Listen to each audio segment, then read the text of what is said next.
இப்போ நடக்கிறது வந்து ஊழல் இல்லா ஆட்சி. அதாவது தாவேகா அரசு நடத்தக்கூடிய ஆட்சி வந்து ஊழல் இல்லா ஆட்சி. சரியா? அது வந்து கரெக்ட் தான். இப்போ எங்கேயுமே இப்போலாம் லஞ்சம் கிடையாது. எந்தவித பெரிய அதிகாரிகள் யாருமே வந்து அவங்களுடைய சுயநலத்துக்காக பர்சனல் யூஸ்க்காக மக்களுடைய வரி பணத்துல இருந்து ஒரு பைசா எப்பவுமே எடுக்கிறது இல்லை.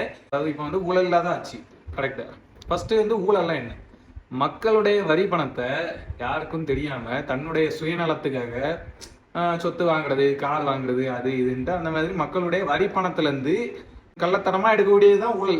அதாவது வெளியே தெரியாம மக்கள் வரி பணத்துல இருந்து நாங்க வந்து எங்களுக்கு எடுத்து யூஸ் பண்ணிக்கிட்டோம். அதுக்கு பேரு ஊழல். இப்போ நடக்கிறது என்னது?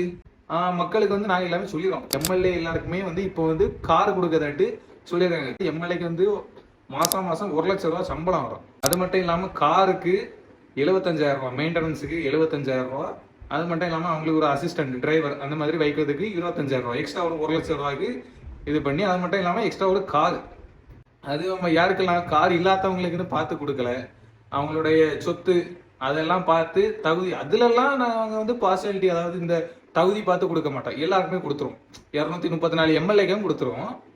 ஆனா மக்கள் வரி பணத்தை மக்கள் விவசாய கடன் தள்ளுபடி பண்ணதுக்கு நாங்க பாகுபாடு பார்ப்போம், தகுதி பார்த்து தான் கொடுப்போம். ஆனா எம்எல்ஏ எல்லாருக்குமே வந்து ஒரு காரு 25,000 டிரைவருக்கு அந்த மாதிரி எல்லாமே கவர்மெண்ட் சைட்ல இருந்து இது பண்றோம்.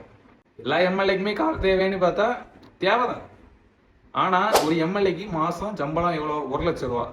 சராசரி மக்கள் அவங்களுக்கு இப்ப கார் தேவைன்னா 50,000 ரூபாய் சம்பளம்னாலும் இஎம்ஐ போட்டு கார் எடுப்பான். 1,00,000 ரூபாய் சம்பளம் அவங்களால முடியாதா? மக்கள் வரி பணத்துல இருந்து தான் கார் கொடுத்து மெயின்டெனன்ஸுக்குன்னு 75,000 ரூபாய் மாசம் மாசம் கொடுத்து 25,000 பிஏக்குன்னு டிரைவருக்குன்னு கொடுத்து அந்த மாதிரி பண்ணணுமா? மக்கள் வரி பணத்துல மக்களுக்கு தெரியாம, யாருக்கும் தெரியாம பர்சனல் யூஸ்க்கு யூஸ் பண்ணா ஊழல். மக்களுக்கு தெரியபடி எல்லாம் பண்ணோம்னா ஒண்ணும் இல்லையா? நன்றி.